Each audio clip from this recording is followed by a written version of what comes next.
क्या कोई देश किसी दूसरे देश के एक बड़े हिस्से को खरीद सकता है? सुनने में ये बात थोड़ी अजीब लगती है, लेकिन डोनाल्ड ट्रंप की हालिया धमकियों ने अंतर्राष्ट्रीय राजनीति में एक बड़ा विवाद खड़ा कर दिया है। बात हो रही है दुनिया के सबसे बड़े द्वीप ग्रीनलैंड की, जो कि डेनमार्क का एक हिस्सा है। डोनाल्ड ट्रंप ने एक बार फिर ग्रीनलैंड को खरीदने की अपनी पुरानी इच्छा जाहिर की है, जिससे अमेरिका और डेनमार्क के बीच तनाव बहुत बढ़ गया है।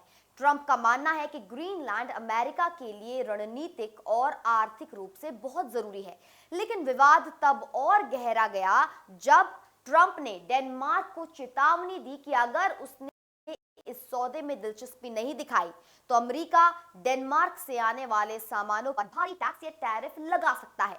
ग्रीनलैंड की अहमियत को समझने के लिए हमें इसके नक्शे और इसके नीचे छिपे खजाने को देखना होगा।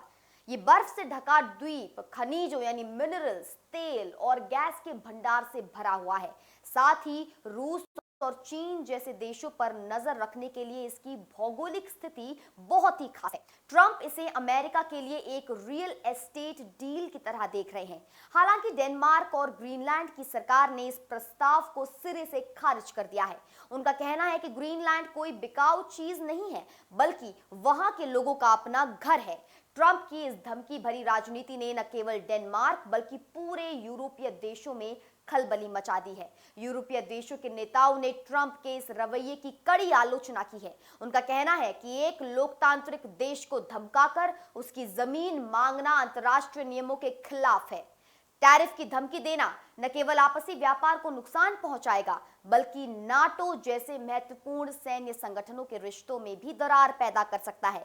विशेषज्ञों का मानना है कि ट्रंप का यह कदम अमेरिका की छवि को एक सहयोगी के बजाय एक धमकाने वाले देश के रूप में पेश कर रहा है।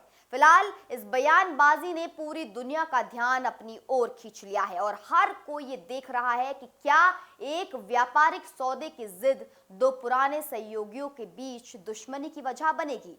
आप देख रहे थे इंडिया न्यूज का डिजिटल प्लेटफॉर्म। मैं आपके साथ निकिता रावत फिर मिलती हूँ कुछ ऐसे ही वीडियोस के साथ। देखते रहिए सिर्फ और सिर्फ इंडिया न्यूज। धन्यवाद।